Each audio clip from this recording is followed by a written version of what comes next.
My name is Tom Joad and my wife is Linda. I'm only 5'10" and 165 pounds, but I have my strengths. We met in college when I was 23 and she was 21. I served in the Army while taking classes to earn a double degree in economics and accounting. She majored in biology. My Army service did not require constant presence in hotspots, but it was dangerous. Our it was assigned to carry out individual missions, often involving the punishment of someone who wanted to appear as a friend. In short, we were killers. My specialty was planning and close combat. I graduated at age 25 and 2 years later I left the Army and married Linda. In 4 years we had 2 girls. I worked from home, handling the accounting for some local businesses and also did some sales from home. Linda was busy with the children, but when our marriage was 10 years old, she took a job in a local laboratory associated with the college. Both girls were in school, and I was working from home so she could return to a job she enjoyed. We lived in the house where I grew up. I've owned it since my parents moved to Florida. I bought it from them when I was in college. Some of our Army missions gave the unit a chance to get a good reward, which we divided into 10 parts, so I had the money to buy what was needed. One day at the end of February, we decided to go out with our neighbor friends for dinner and dance at a club afterwards. There were 8 of us, and we all had babysitters for the kids overnight. Linda and I booked a room at a hotel associated with a dance club. She looked striking, 5'6" in, slender brunette, wearing a blue silk dress. We had a great dinner and were having a lot of fun dancing in the club when a group of 6 people showed up. One of them was a large fair-haired guy, Mark Stevens, a professional midfielder for the local team. All the women at our table immediately noticed him. Stevens was with a charming blonde who had what looked like a large wedding ring on her finger. They danced together. Our friend June said she was a cheerleader for the team and she's engaged to Stevens. After they had been there for a while, I noticed Stevens looking at our table. He stood up and walked towards us. He immediately turned to Linda and simply asked her to dance without even looking at me. I put my hand on her shoulder to stop her, but she got up from the table and went with him. She didn't even look back at me. I was more than a little annoyed. I was even more annoyed when, after 2 fast dances, it was time for a slow one and Linda melted into Mark's arms. I stood up and walked to the bar, right past them. The women at our table didn't like this, and they made that clear. But I went anyway, not that it mattered much to Linda, who didn't notice me passing by at all. I had coffee. When the slow number ended, they parted and Linda returned to her table. I stayed at the bar and drank my coffee. I saw her look around for me and saw me there. She looked a little worried. She sat down next to June. I walked over, and as I got closer, they both stood up. I asked, "Did you have fun?" "Sorry, maybe I got a little carried away." "Maybe so." June chimed in, "Tom, it was just a little dance, nothing special." "I thought it was insulting to me," I said. I sat down. "June and I are going to the ladies' room." "We'll be right back," Linda said. They left and Mark left through the front door without the blonde. June returned, but Linda was not with her. I asked, "Where is she?" "Tom, Linda is not here now. She left with Mark." "Are you kidding?" I ran outside and saw Linda getting into the red Escalade. The car started moving. I returned to the table. June was talking to the others at the table. "Did you all know what she was doing?" June said, "Tom, you have to let her spend the night. She will return to you tomorrow." "No, I don't need her to come back. Let her know this when you talk to her. We're finished." When I said this, there was a general uproar at the table. They all thought I was too harsh, so I barked at them. "I don't want anything to do with any of you anymore. You all knew, and no one warned me. So maybe I could have stopped her. Now she will lose everything for a night of sex." I went to the front desk, but saw a blonde woman at a table with the other 4 who had come with Stevens. She cried. I went. "Are you his girlfriend?" I asked. "Yes, I was his girlfriend, but not now." "Where did they go?" I asked. "To our house on Cherry Lane. He said he would never do it once we were engaged." "Excuse me, was that your wife?" "Was is the key word here," I said. He'll finish with her in the morning and take her home. He likes to gloat over his husband. What an idiot. At this, 2 other guys, both big, one black, the other white, were offended. I ignored them. I gave May my business card and asked her to call me. She smiled but cried. I walked away. I took my coat but left Linda's coat. I went to the hotel room and took my suitcase but left Linda's suitcase. I checked out. As I drove home, a plan was fully formed in my head. This has happened to me before when I was in the military. That's why I was still alive. I wish I had come up with a plan before Linda left. I drove my car into the garage. I went inside and turned on the security system. I went down to the basement and took out the rope that I had kept for many years. Then I went upstairs, took off my clothes, and jogged to the 2nd floor. I took black underwear, a black hoodie, and dark gray sweatpants, old sneakers, and 2 pairs of gloves. I also took a balaclava.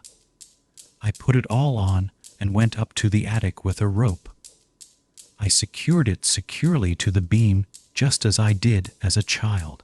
I climbed out of the narrow window and jumped down the wall of the house. On the other side, there was nothing but forest. I ran and jumped over the side fence down the path to the workshop located there. I went inside and grabbed a backpack, a few extra wool socks, a pocket knife, and an old hand axe that I had deep in my toolbox. I put it all in my backpack.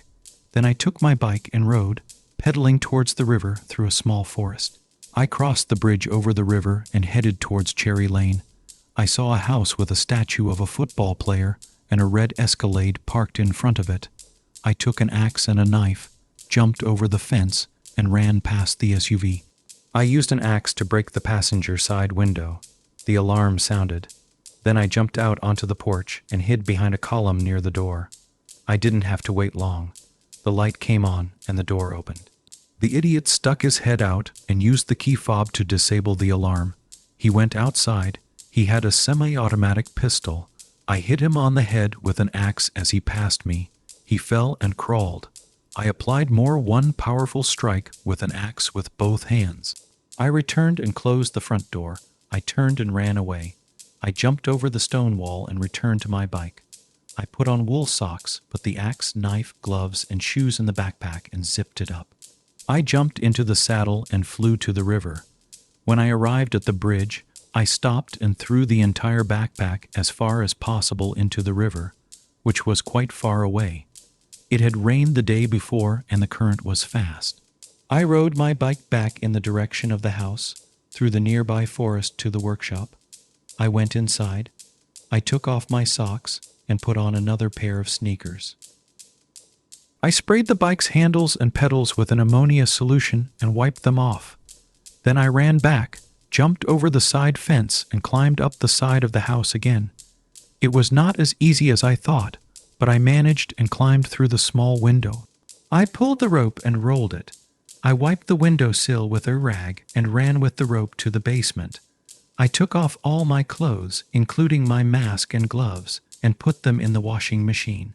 I then showered in the basement bathroom for a while, washing everything twice. Once that was done, I put on my gym shorts and headed upstairs. I left the basement door open so I could hear when the washing machine stopped. I thought and put on the clothes I wore to the club the night before. I went down to the basement and put the wet clothes in the dryer. I went upstairs, prepared snacks, and drank a glass of whiskey. Then I sat for a while, thinking things through again.